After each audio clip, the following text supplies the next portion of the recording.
Gálatas capítulo 6, versículos de 1 a 5, assim nos diz a palavra do Senhor. Irmãos, se alguém for surpreendido em alguma falta, vós que sois espirituais, corrigi-o com espírito de brandura, e guarda-te para que não sejas também tentado. Levai as cargas uns dos outros, e assim cumprireis a lei de Cristo. Pois se alguém julga ser alguma coisa, não sendo nada, a si mesmo se engana. Mas prove cada um o seu labor, e então terá motivo de gloriar-se unicamente em si e não em outro, porque cada um levará o seu próprio fardo. Nos diz o versículo de número 3. Porque se alguém julga ser alguma coisa, não sendo nada, a si mesmo se engana. Que Deus abençoe a leitura e a exposição da sua palavra em nome de Jesus. Como nós temos falado, meus irmãos, sobre comunhão nos cultos da noite, temos tentado abordar vários temas, vários assuntos dentro dessa linha mestra. E hoje, o que eu gostaria de poder abordar com base no que está escrito é a relação que existe entre a comunhão e a cooperação mútua. A relação entre a comunhão e a cooperação mútua. Nós sabemos que estamos num meio no qual nós devemos nos ajudar. Mas eu quero destacar aqui, de início, irmãos, duas declarações do apóstolo Paulo para que nós entendamos o sentido delas. No versículo 2 que nós lemos, fala que todos devem levar as cargas uns dos outros, tá? E assim cumprireis a lei de Cristo, é a conclusão dele. Mas no versículo 5, aparentemente, Paulo está jogando uma frase que pode parecer contraditória, porque no versículo 2 é bem clara a ordem de que nós devemos levar as cargas uns dos outros, mas o versículo 5 diz assim: porque cada um levará o seu próprio fardo. Então, nesse primeiro momento, numa leitura, quem sabe, mais superficial, você identifique essa inconsistência na argumentação de Paulo. Se nós devemos levar as cargas uns dos outros, então como que cada um leva o seu próprio fardo? Então, o meu objetivo nessa noite é justamente dizer o seguinte: qual é o sentido da cooperação mútua que a igreja deve ter? Em que sentido os membros da igreja, os filhos de Deus, devem se ajudar? Porque essa é uma assertiva que ganha espaço em qualquer meio onde existem pessoas aglomeradas. Nós estamos aqui para um propósito e todas devem adotar a mesma postura diante desse propósito, para que nós alcancemos nosso objetivo, para que nós cheguemos lá. Agora, quando a igreja chega lá?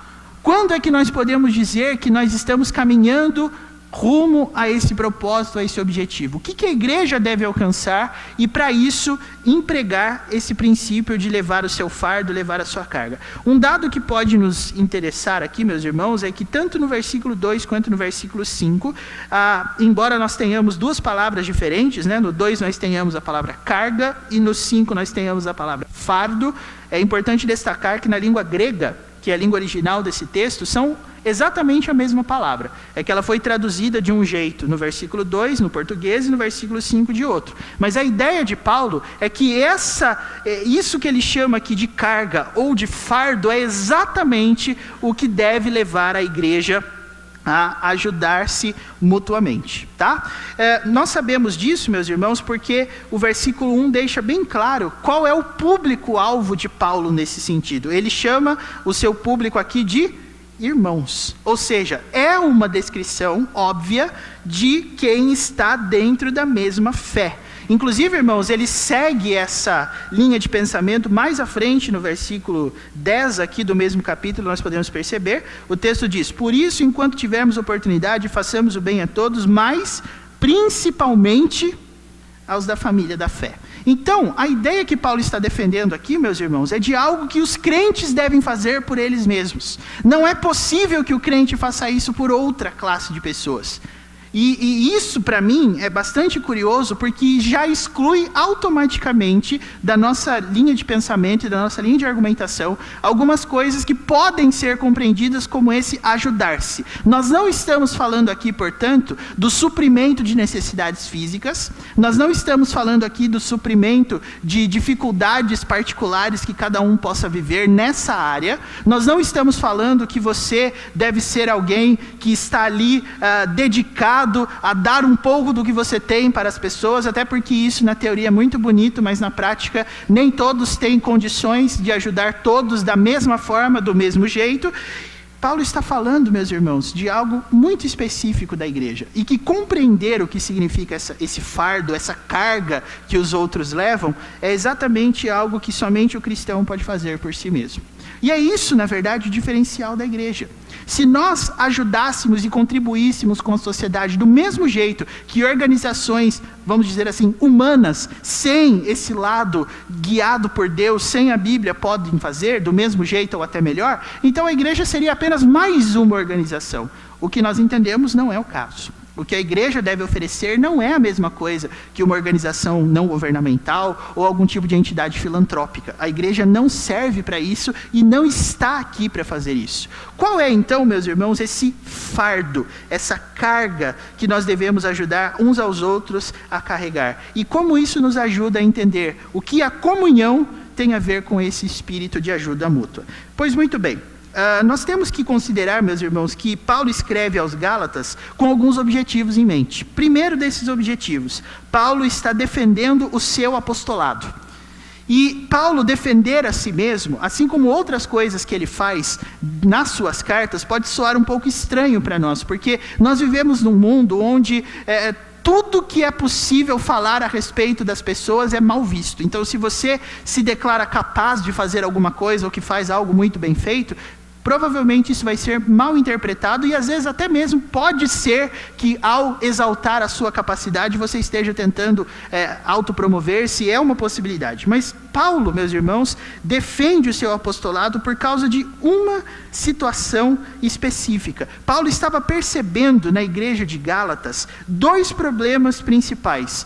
Primeiro desses problemas, a incursão de falsos mestres e de falsas doutrinas estava fazendo com que a igreja deixasse de confiar em Cristo. Em que sentido isso é possível perceber? Meus irmãos, quando Paulo escreve essa carta, ele estava preso. Ele não estava numa situação favorável. E, inclusive, existem alguns versículos aqui que fazem, meus irmãos, referência ao fato de Paulo estar doente.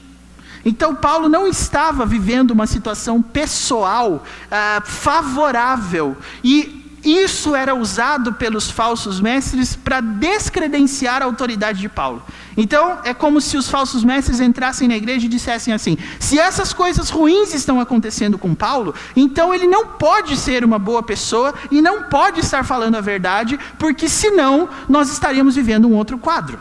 Então, Paulo tratava o seu apostolado como algo que vinha da parte de Deus e como algo que trazia para si mesmo a questão do sofrimento por Cristo.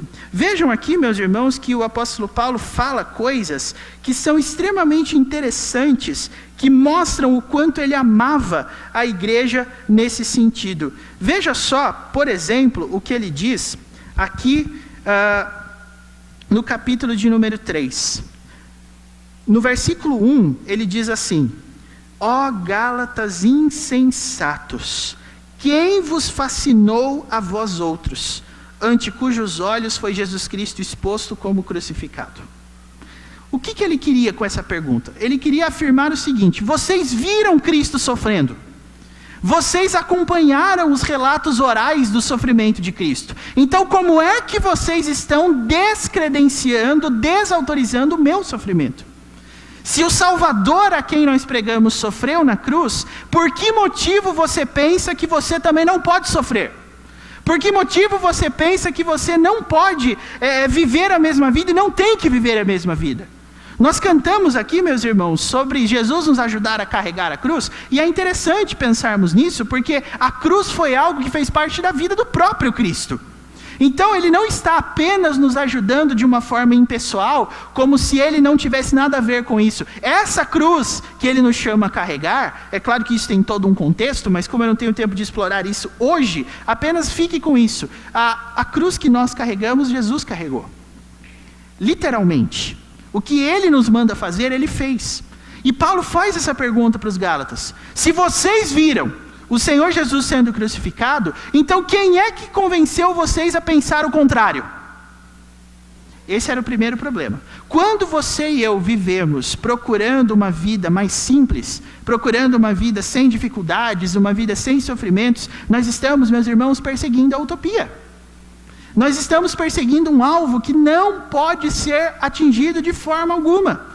Se você melhorar a segurança da sua casa com cerca elétrica ou com todas as coisas que o homem pode inventar para te dar segurança, você vai ver que os bandidos vão achar um jeito de burlar esse sistema e ainda assim nós teremos assaltos.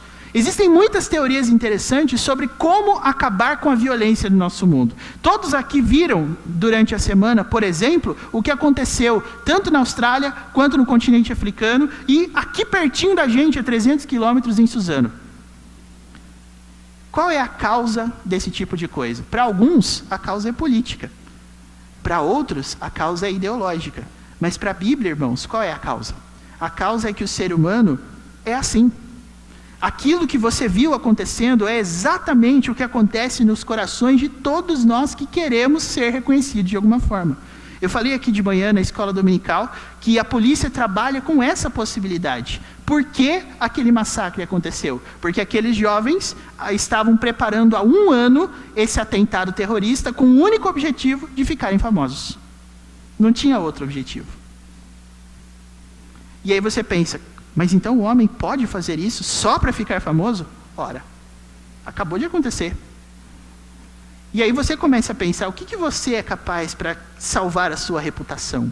Do que você é capaz para manter uma visão, ainda que falsa e artificial, de quem você é? O ser humano é preocupado apenas consigo mesmo. E é exatamente esse o segundo problema que Paulo identificava na igreja de Gálatas. Quando você deixa de confiar em Cristo, você se torna uma pessoa mesquinha, desprezível e que está preocupada em acabar com as outras pessoas. Veja o que Paulo diz no capítulo 5, versículos 13 a 15. Aqui pertinho da gente. Paulo diz assim: porque vós, irmãos, fostes chamados à liberdade. Porém, não useis da liberdade para dar ocasião à carne. Sede antes servos uns dos outros pelo amor.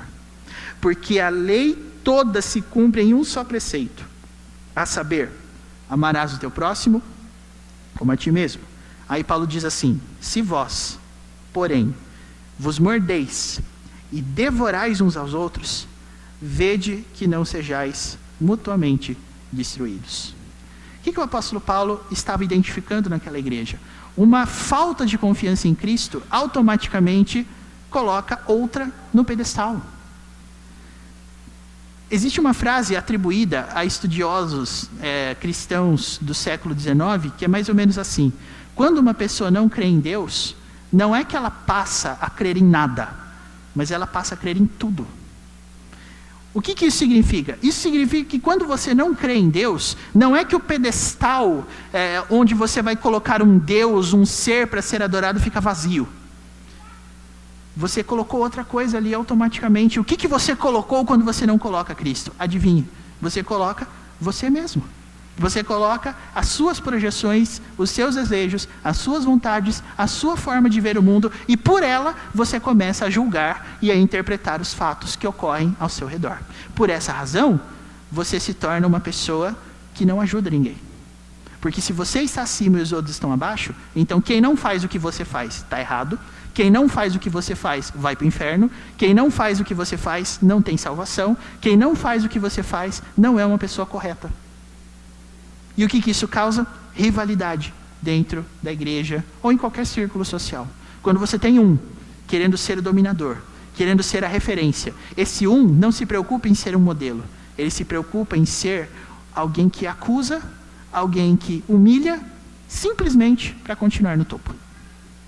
Irmãos, A política é um grande exemplo disso. Quando você quer, ou melhor, você não, né? Mas quando a gente está sendo convencido pelos políticos a entregar o nosso voto para eles, o que eles fazem? Eles começam a atacar a honra, a personalidade e a vida do seu oponente. Então eles dizem assim, não vote nesse cara, porque ele já casou 15 vezes. Não vote nele, porque ele é uma pessoa que fala, vamos dizer, palavrão. Não vote nele, porque ele é uma pessoa assim, assim, assado. E começa uma baixaria danada, onde você começa a perceber, e você pensa assim, a política é um meio sujo, né? Ai, que nojo de política que eu tenho. Político para mim é tudo igual. Esse é o mesmo caminho, irmãos.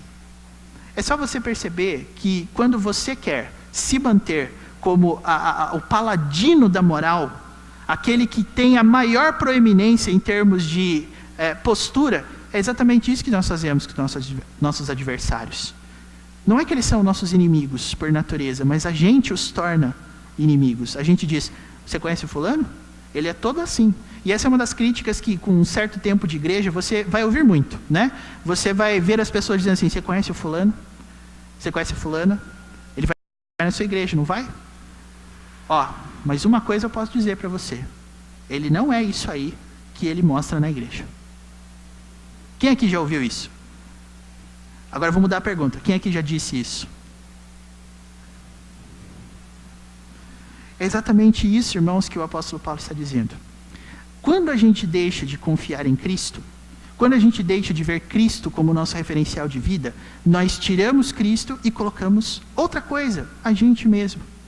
A gente se torna, então, o detentor da vontade, da visão correta e da postura correta. Todos os outros estão errados. E para que eu continue aqui em cima, todos os outros deuses têm que cair. Eu acho interessante, irmãos, porque na prática nenhum ser humano é politeísta.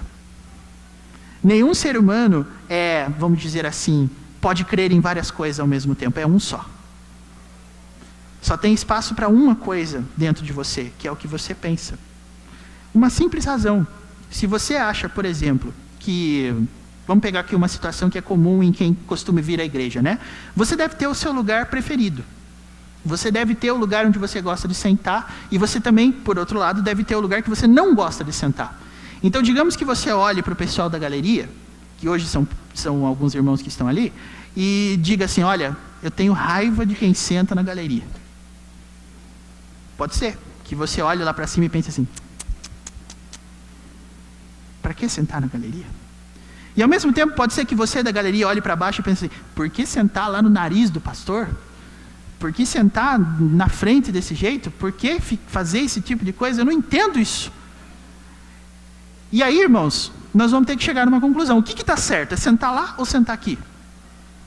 Você tem dois pensamentos. E aí é que você vê, a nossa sociedade prega esse tipo de pluralismo, né? Palavra difícil de falar, pluralismo de opiniões. Não, cada um tem que pensar o que quiser, ninguém tem direito de interferir no que o outro pensa. Tudo bem, então agora nós vamos debater. O que é melhor? É sentar em cima ou é sentar embaixo? Porque se eu disser para você, olha, é melhor sentar em cima, então, irmãos, nós vamos ter que começar a lotar a igreja de lá para cá.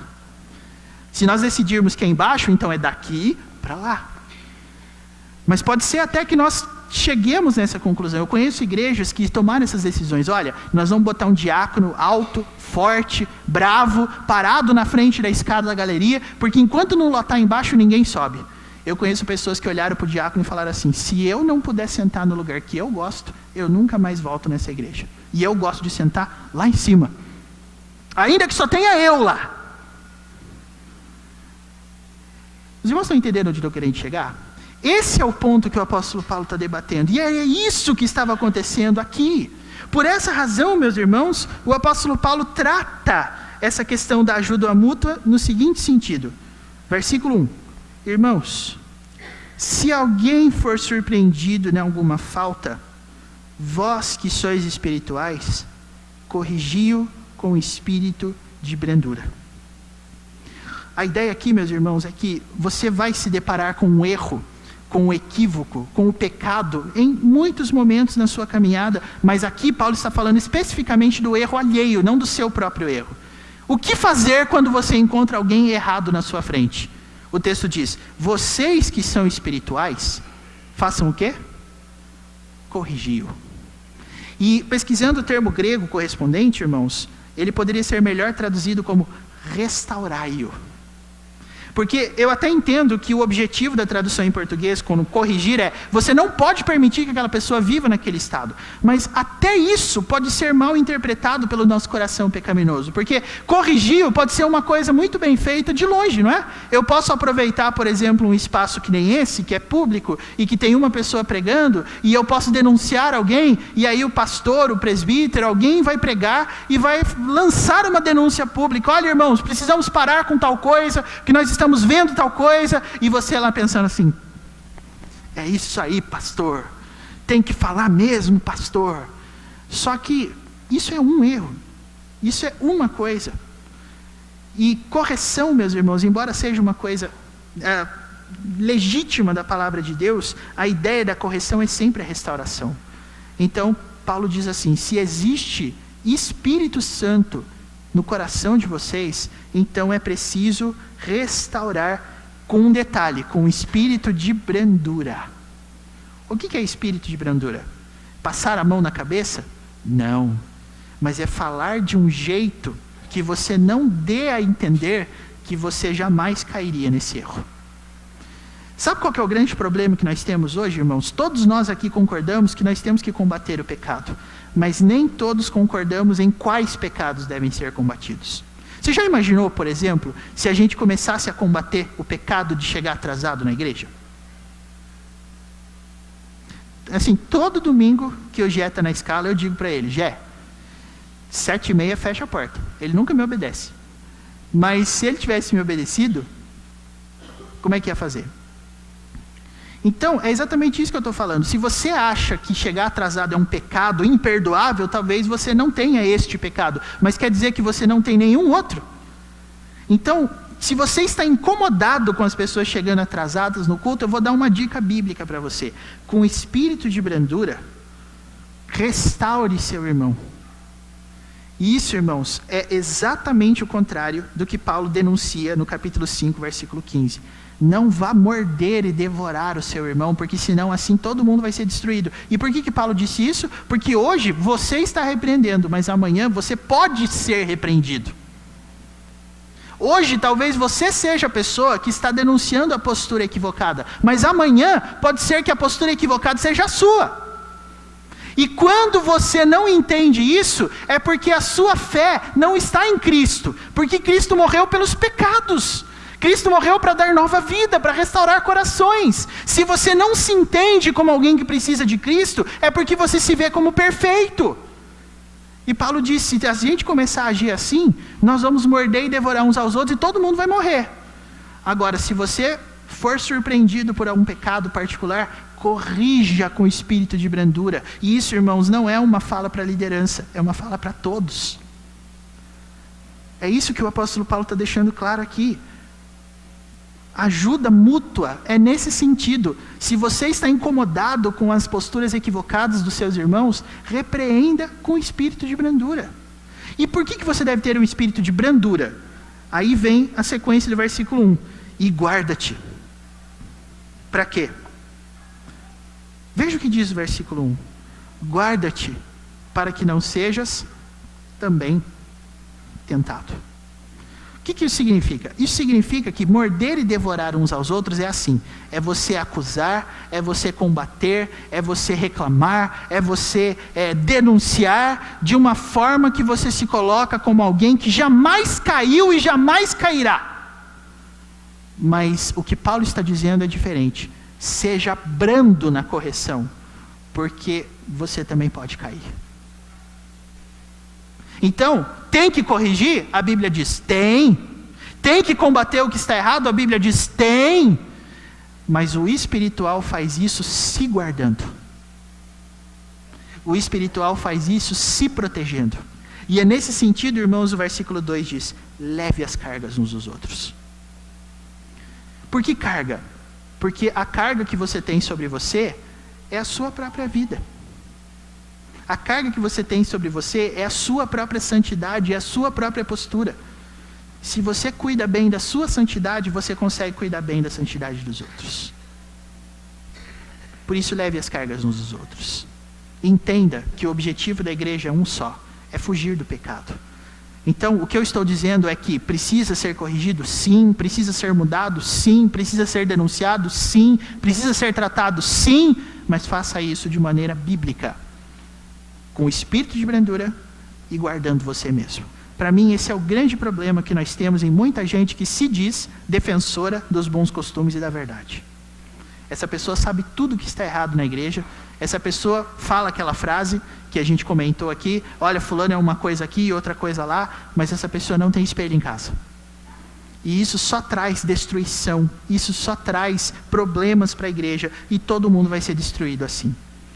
Então, é para ser combatido o erro? É. De que jeito? Com espírito de brandura e guardando-se, para que você também não seja tentado. Paulo diz isso de outra maneira para os coríntios. Portanto, aquele que pensa estar em pé, veja que não caia. Aquele que pensa estar de pé. Pensa estar de pé. Não é aquele que está de pé. Então, observe bem esse princípio. Se você quer que a sua igreja seja um ambiente de mútua cooperação, se você quer comunhão verdadeira na sua igreja, então tenha um interesse genuíno pela vida do seu irmão desse jeito. Se você o corrigir como alguém que nunca caiu e nunca vai cair, você não está contribuindo para que o ambiente seja saudável e de cura e terapêutico. Mas se você estiver fazendo as coisas do jeito que a Bíblia diz, aí sim, você vai ter que considerar que a Bíblia dá um caminho para isso acontecer. Eu não estou dizendo, e a Bíblia não diz para você ser tolerante com o erro. Não. A Bíblia também não diz para você aceitar tudo. Não. A Bíblia não diz que você tem que passar a mão na cabeça. Não. A Bíblia diz que você tem que corrigir com espírito de brandura. Ou seja, você quer que a pessoa mude? Ou você quer simplesmente denunciá-la? E existe um grande prazer, meus irmãos, nesse tipo de coisa, em denúncia. Eu vou te dar um exemplo. Quando você era criança, se você teve irmãos, qual era a coisa que você mais adorava fazer quando seus pais chegavam do trabalho ou coisa parecida? Uai, até parece que você não teve irmão? Porque na minha casa era assim. Pai, mãe, você não acredita no que aconteceu hoje aqui. Olha, tem uma pessoa, que eu não vou falar quem é, na mesa de jantar, assim, sabe? Que fez um negócio assim que, olha, se eu fosse a senhora, eu dava um castigo.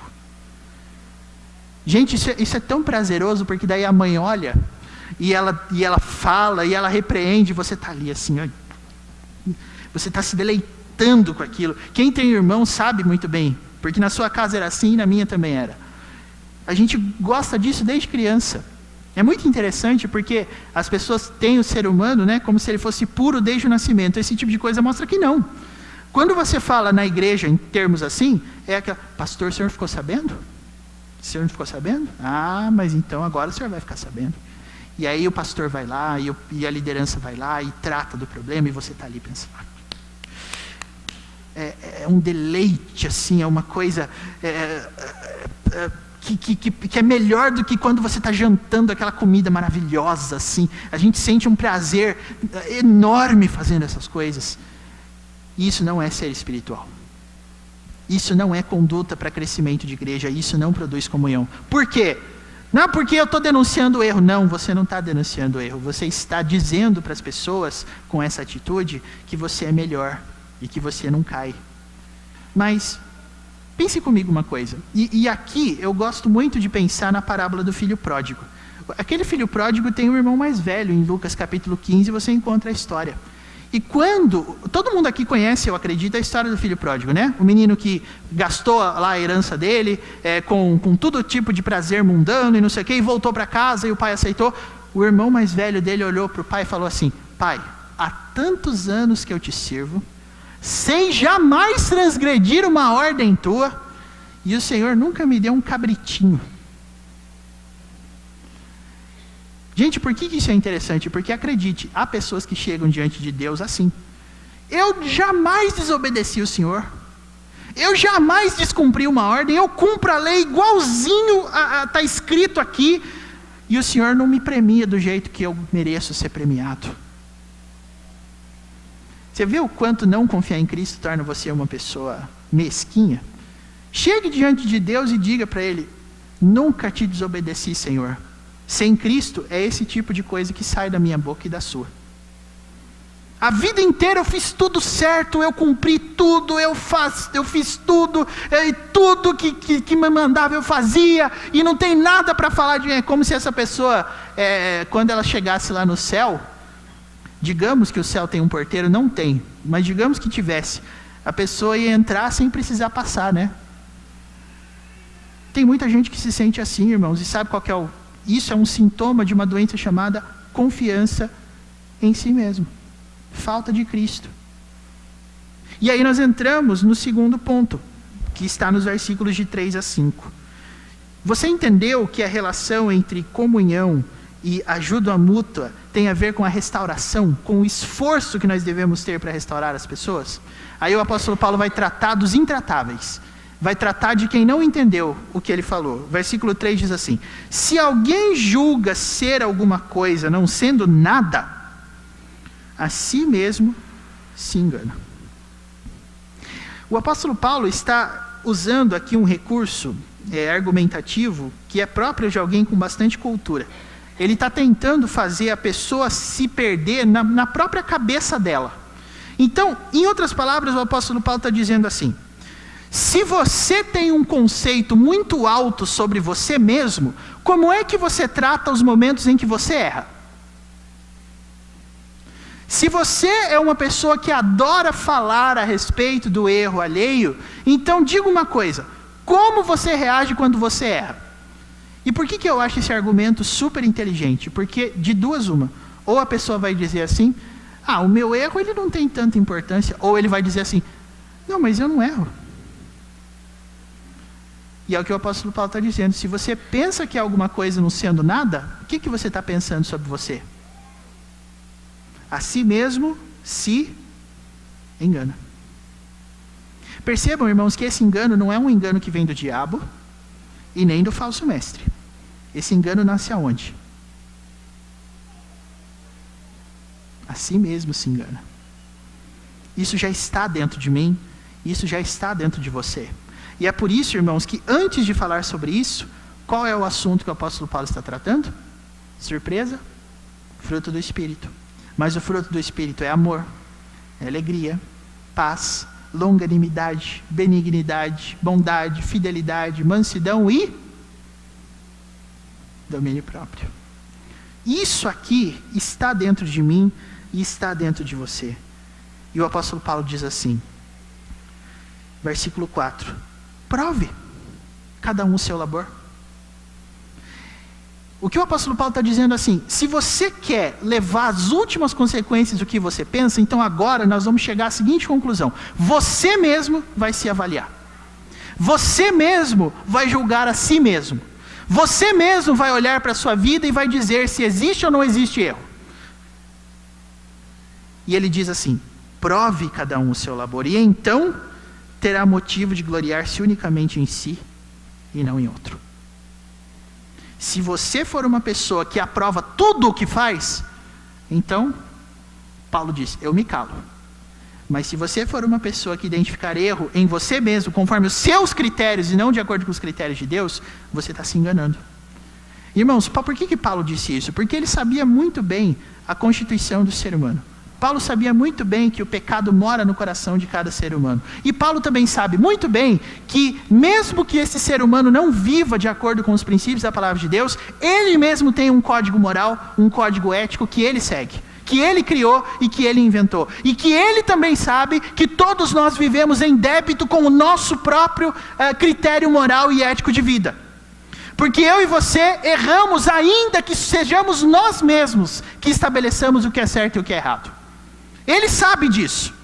Ele sabe que mesmo a gente criando os nossos próprios critérios, nós vamos cair de acordo com o que a gente mesmo considera errado.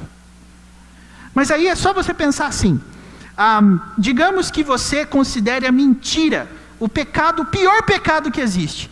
Mas digamos também que você entre um dia na sua casa, depois de um dia longo de serviço, ou seja lá do que for, cansado, e a sua campainha toca.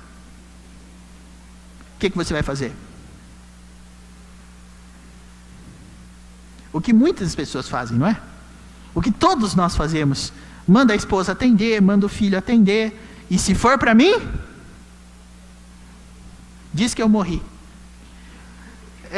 Já é um estágio além, né? Para não voltar mais. Ó, se você fizer isso, depois você falar que você aprendeu isso na igreja, ó, nós conversamos depois. Mas a ideia aqui, meus irmãos, tem a ver com isso. Se você mesmo for o seu próprio juiz, você vai achar erros. Você vai achar conduta equivocada. E o que você vai fazer? E é por isso que Paulo fala no versículo 5. Porque cada um levará o seu próprio fardo. O que Paulo diz no versículo 5 é assim: se você conseguir inventar uma sociedade, ou você mesmo for um ser humano, que nunca será pego em equívoco com o seu próprio código moral, então beleza, cada um cuida só da sua própria vida, porque aí ninguém vai ter problema nenhum. Mas esse é o caso, meus irmãos? O versículo 5, então, não é uma contradição ao versículo 2. O versículo 5 é o que Paulo está dizendo que vai acontecer se você mesmo se aprovar em todas as coisas que faz. Cada um cuida de si. Nós estamos vendo essa cultura do cada um cuida de si sendo disseminada em larga escala no nosso mundo. É melhor que cada um cuide de si, porque aí ninguém fala de ninguém pede de ninguém, papapá. Mas me diga uma coisa: se ninguém tem direito de falar de ninguém, é porque está todo mundo errado ou está todo mundo certo? Você percebeu que essas duas coisas têm a mesma implicação? Estar todo mundo errado e estar todo mundo certo é virtualmente a mesma coisa. Porque aí sim, cada um vai cuidar de si. Às vezes a coisa fica meio filosófica, mas é própria do apóstolo Paulo. O que ele quer é mostrar o absurdo que é você mesmo levar esse seu raciocínio às últimas consequências. Então, irmãos, para a gente finalizar, nós aprendemos hoje o seguinte: qual é o benefício da comunhão em relação à ajuda mútua? A ajuda mútua é para que nós vençamos o pecado, para que nós vençamos o erro, para que nós conquistemos a santidade. Quando você ver alguém errando perto de você, corrija, restaure com espírito de brandura. Como é que se faz isso? Você tem que observar que você também pode ser tentado e cair. Não esqueça disso quando você for corrigir. Então, tem que corrigir? Tem. Tem que falar que está errado? Tem. Mas sem esquecer que você também pode cair. Sem esquecer que você também pode ser vítima desse mesmo critério. É isso, meus irmãos, que significa levar as cargas uns dos outros. Tá? Os versículos 3 em diante mostram o que aconteceria se todos nós fôssemos capazes de cuidar da sua própria vida. Como isso não vai acontecer, Paulo diz assim: se alguém julga ser alguma coisa não sendo nada, a si mesmo se engana. Então, esse é o critério bíblico que você deve observar. Se você acha que você está tão acima, mas tão acima, que não há possibilidade de você ser corrigido, então saiba de uma coisa: você está se enganando. Você está se enganando porque nem no seu próprio critério você passa em tudo. Tá? Então saiba disso. E quais são os benefícios da comunhão, meus irmãos? Aí você vê, né? A palavra de Deus é uma coisa tão maravilhosa, que no texto seguinte, nos versículos seguintes, nós temos a implicação que eu gostaria de trazer. Como que nós levamos isso a sério no sentido da comunhão? Versículo 6. Mas aquele que está sendo instruído na palavra, faça participante de todas as coisas boas aquele que o instrui. Aqui nós temos duas lições. Primeiro, meus irmãos, o termo grego correspondente a aquele que está sendo instruído, adivinhe qual é? Catecúmeno. A gente tem a nossa classe de catecúmenos aqui na igreja. As pessoas que querem ser membros da igreja passam por um curso preparatório. O que é catecúmeno? Aquele que está sendo instruído. Certo? No versículo 6 nós temos também aquele que instrui. Essa é uma outra palavra grega chamada cateconte. Catecúmeno é aquele que está sendo instruído. Cateconte é quem instrui. E por que Paulo está usando essas duas palavras? Porque assim, quando você, ao ser discipulado por alguém, ao ser ajudado por alguém, ao ser auxiliado na caminhada cristã por alguém, todos os progressos que você conseguir, você vai dividir com a pessoa que está te discipulando. Meus irmãos, independência é algo proibido pela palavra de Deus, até porque não é possível. Então Paulo dá um conselho: você experimentou uma vitória contra o pecado na sua vida, divida essa vitória com quem te ajudou, dizendo, nós conseguimos. É o que ele diz aqui: faça participante de todas as coisas boas aquele que o instrui. Quando você conquistar alguma vitória na sua vida, quando você conseguir vencer algum pecado, quando você conseguir progresso na sua santificação, a primeira coisa que você vai fazer é agradecer quem está te ajudando. Para que nunca, jamais passe pela sua cabeça que foi você mesmo que produziu isso. Essa é a dica de Paulo. Das coisas boas. Faça participante das coisas boas. E depois, irmãos, lembra que Paulo estava falando aqui no versículo 3 sobre se enganar? Paulo vai dizer no versículo 7 de novo: não vos enganeis. Por quê? De Deus não se zomba. Todo mundo já ouviu essa frase em algum momento, né? Não se brinca com Deus. Mas o ponto aqui que Paulo está querendo defender é o seguinte: pois aquilo que o homem semear, isso também ceifará. Em outras palavras, ele está dizendo assim: se você está colhendo coisas boas, é porque você plantou coisas boas. E aí você pode aplicar a lógica inversa. Se você está colhendo coisas ruins, o que aconteceu? Você plantou coisas ruins. Como assim, pastor? De Deus não se zomba. Você espera quando você planta uma sementinha de laranja que nasça abacaxi? Você espera que quando você pintar um quadro de vermelho ele fique azul? De Deus não se zomba. A causa e o efeito são coisas que Deus criou. Tudo que sobe tem que descer, lei da física. Quem criou isso? Deus criou isso. Toda ação tem uma reação, lei física que faz parte do universo material que Deus criou. Quem inventou a funcionalidade desse mundo, irmãos, foi Deus. Então, se nós estamos plantando, é porque nós colhemos. Ou vamos colher. Se nós estamos colhendo, nós plantamos aquilo. De Deus não se zomba. Você não quer coisas boas para a sua vida? Então plante coisas boas. Seja instruído na palavra. Não caminhe sozinho. E Paulo vai continuar aqui, olha. Porque o que semeia para a sua própria carne, da carne colherá corrupção. Mas o que semeia para o Espírito, do Espírito colherá a vida eterna. E o que eu acho interessante, irmãos, é que muitas pessoas que pensam estar colhendo, plantando no Espírito e não estão colhendo corrupção, elas dizem que elas estão bem, né? Mas olha só o que diz o versículo 9. E não nos cansemos de fazer o bem, porque a seu tempo ceifaremos, se não desfalecermos. Colher na corrupção é uma coisa que cansa, porque você está se colocando como o Supremo, como Deus, como o dominador da sua vida. Mas as coisas sempre vão dar certo para você? Não. De quem que é a culpa? Olha, quantas vezes a gente já viu as pessoas questionando Deus, né? Ai, Deus, eu não entendo por que o Senhor não está fazendo as coisas na minha vida. Deus vai fazer você voltar um pouquinho para trás e perguntar assim: o que você está plantando, meu filho? Que árvore que está nascendo lá no seu jardim? Porque é isso que você está plantando.